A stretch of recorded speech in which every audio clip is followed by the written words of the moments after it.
When Samuel Hawken joined his brother Jacob's St. Louis shop in 1822, they set out to build a rifle that would survive where maps ended.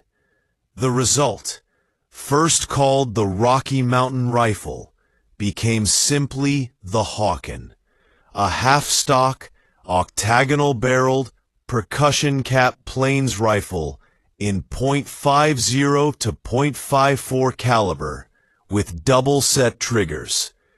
It wasn't fancy, it was faithful. Light enough to carry all day, accurate at range, and dependable in rain or sleet. It kept hunters alive when the nearest settlement lay weeks away. While many gunsmiths clung to flintlocks, the Hawken's standardized parts, modernized tools, and trained others who spread their methods across the frontier. Then cholera struck St. Louis in 1849, taking Jacob.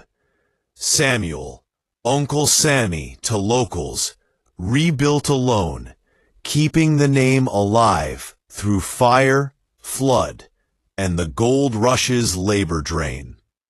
By the time he died in 1884 at 92, the Hawken had already passed into lore, carried by famous scouts and countless anonymous trappers, traders, and wagon trail guards who trusted one rifle above the rest. The Hawken wasn't made to hang over a fireplace. It was built to bring you home. Practical, powerful, and stubbornly reliable against impossible odds.